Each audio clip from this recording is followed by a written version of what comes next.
The Soviet desire to get this aid to help them destroy these weapons is not all because they worry they'll be used against the United States. They worry it will be used against them.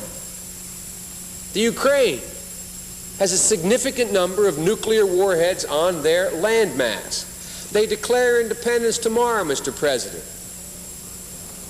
They nationalize, in effect, all those weapons that are now on their territory. They become an instant nuclear power, Mr. President, with a government we know not of, in circumstances we cannot contemplate, and, Mr. President, at least for the Russian Republic and other republics, a new dimension with which they have to deal.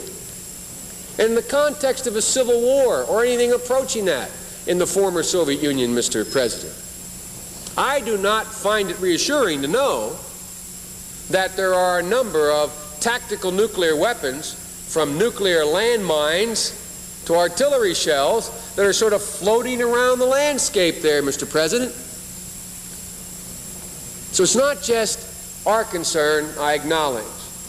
But Mr. Gorbachev and what's left of the central government's leadership, they have a concern that in that context, those weapons present a dimension to civil war unlike anything the world has ever contemplated.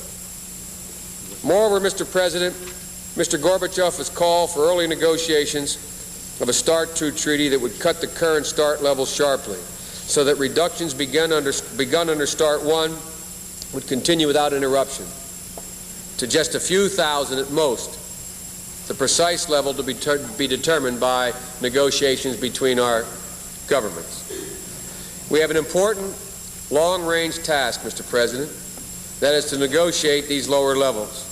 But, Mr. President, I want to again, as I yield, thank Senator Nunn and thank Senator Lugar for being willing to underscore for all of us at this moment that although we have a long-range task, we have an urgent task to help the Soviet Union get the reduction started and to accelerate the process of actual weapons elimination. Mr. President, the question before the Senate, the question put to the Senate by the Nunn-Lugar amendment, is whether, having won the Cold War, we're willing to join with our former adversaries to eliminate the Armageddon arsenals to which the Cold War gave genesis. Or do we do nothing, hoping the Soviet arsenal will somehow safely disappear without our involvement? The defeat of the Nunn-Lugar amendment, Mr. President, to which I'll speak to more after they speak to it, in my view, in my very strong belief, to defeat it would be a reckless gamble with history. For what they are proposing is clearly the single most significant, in my view, the single most significant cost-effective national security expenditure